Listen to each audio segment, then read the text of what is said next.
Assalamualaikum warahmatullahi wabarakatuh. Kembali di channel YouTube Asri Jaya.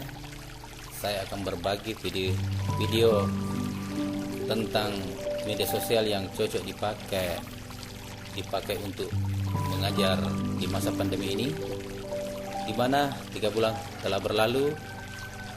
Terlalu banyak masukan dari teman, kerabat, orang tua siswa yang mengatakan bahwa terlalu berat bagi dia untuk belajar jarak jauh ini. Namun pemerintah juga tidak bisa ambil resiko untuk memaksakan kita belajar tatap muka. Makanya saya berinisiatif mengambil suatu cara mencari solusi bagaimana agar terpecahkan masalah semuanya ini bisa berjalan dengan baik.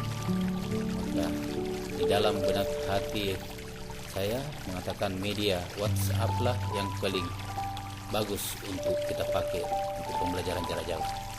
Kenapa? Karena media ini boleh dikata sudah familiar. Mulai dari anak-anak, usia remaja, dewasa, bahkan sampai kakek nenek pun sudah bisa mengaplikasikan media ini. Keunggulannya media ini banyak fitur-fitur yang bisa membantu kita untuk mengirim materi-materi yang kita inginkan bagi sama anak. Namun, ada pun kelemahannya yang kita tidak tatap muka. Sebenarnya bisa juga tatap muka, tapi terbatas, hanya sampai berapa orang, 4 orang, atau ada bisa sampai 6 orang. Tapi lumayan, kita bisa berbagi informasi di sini, tidak begitu berat. Data internetnya juga tidak terlalu berat. Selanjutnya, melakukan pembelajaran media sosial ini ada hal-hal yang harus diperhatikan seorang guru. Yang pertama itu harus punya grup, di mana grup inilah yang kita pakai nanti untuk menyampaikan informasi tentang pembelajaran itu, informasi tentang jam-jam pelajaran itu. Dan yang kedua kita buka media WhatsApp ini lewat laptop atau perangkat komputer. Alasannya kenapa? Karena lebih memudahkan untuk mengirim file-file yang kita mau share ke peserta didik. Begitu pula sebaliknya, walaupun bisa juga Android. Dan yang ketiga adalah alat bantu headset, alat bantu dengar. Ini kita pakai untuk memberikan bantuan pada saat kita absen sama anak-anak. Dan yang keempat, bahan ajar yang tidak kalah pentingnya lagi, ini harus kita siapkan. Begitu kita butuhkan ini filenya harus semenarik mungkin. Kita buat slide-slide yang menarik agar supaya anak-anak tidak bosan.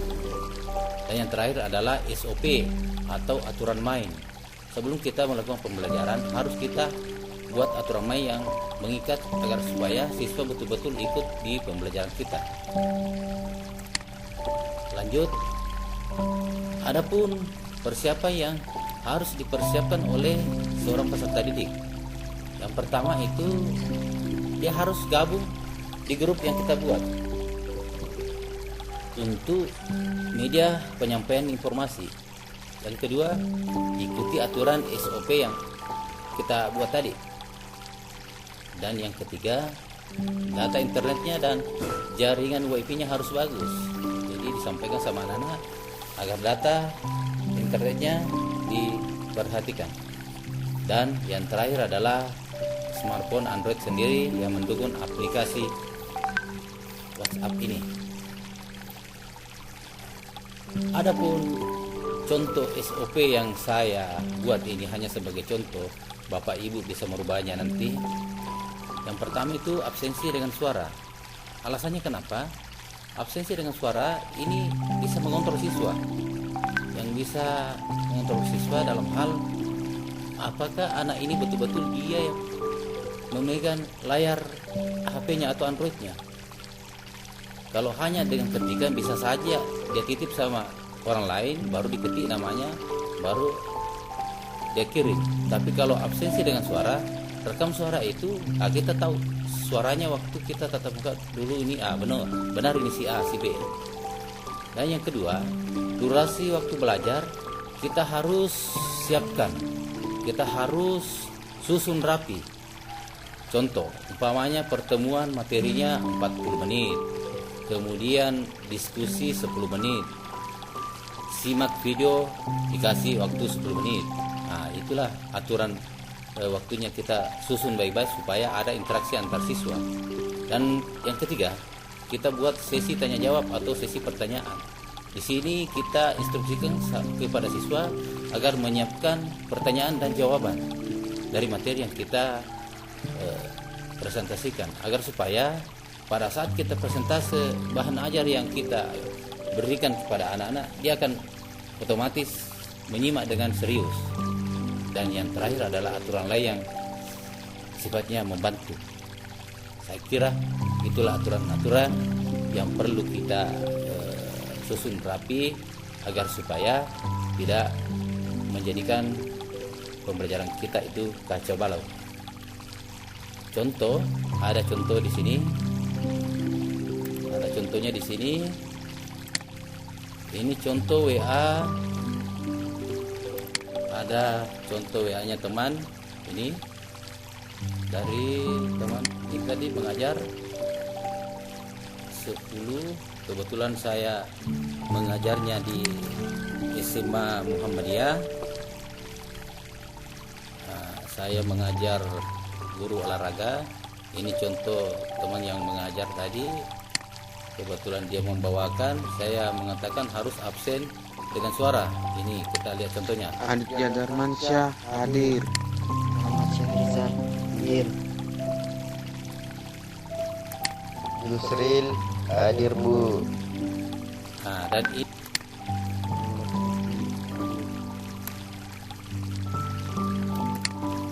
Muhammad Amin hadir.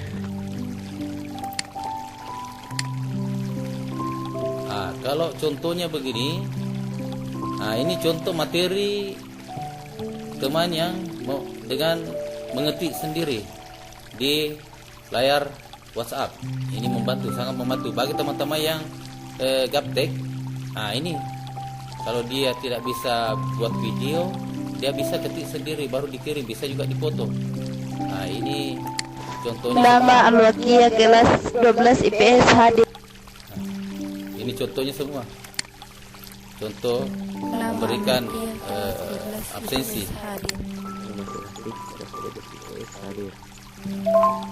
Nama Sahdan kelas 12 IPS hadir. Ini contohnya semua ya. Contoh semua. Muslim hadir Bu. Ini di kelas Tasli hadir Bu. tempat kerja saya. Yani Mahmud hadir Bu. Aturannya ya. Rais hadir Bu. Kemudian inilah contoh teman yang mengirim jenis materi dalam bentuk ketikan. Dia mengetik di Word. Ini bahasa Jerman. Dia ketik, dia susun rapi. Ini Nana bisa lihat. Lanjut, nanti saya akan lihatkan video. Ini kirim video bisa juga. Mana lagi? Ini contoh teman yang mengirim PowerPoint. Ya, ini contoh teman yang mengirim PowerPoint. Di semuanya bisa terkirim di media ini dalam bentuk apapun. Ada tadi juga kelas berapa itu yang mengirim dalam bentuk video. Saya kira begitu. Namun untuk membantu Bapak Ibu, jangan sampai masih ada teman yang belum bisa memakai perangkat laptop dalam media WhatsApp. Ini ya, kotak ini tanda rantai ini kalau kita mau kirim berkas, sini klik di sini. Ini dalam bentuk video dan foto. Kita klik saja, baru cari videonya, baru kita open, baru enter. Kemudian anggaplah kita mau kirim ke kelas 10 MIA. Nah, ini file, ini kalau kamera di HP-nya, kalau ini file kita klik, baru cari apakah dia dalam bentuk Excel atau PDF, open. Nah, ini baru di enter di sini. Oke, karena ini hanya contoh ya. Saya kira begitu. Lanjut, kalau umpamanya ada informasi berikutnya bisa juga lewat kembali ke sini chat. Di chat di bawah. Kalau umpamanya kebetulan Bapak Ibu guru tidak sempat, bisa teman yang lain bisa mengisi, karena grup ini semua guru-guru masuk di anggota grup kita. Saya kira begitu. Sebelum saya akhiri, mari kita semangat di masa pandemi ini. Jangan berhenti berpikir membantu pemerintah memecahkan masalah pandemi ini. Mari belajar, merdeka belajar. Wabillahi taufik wal hidayah. Wassalamualaikum warahmatullahi wabarakatuh.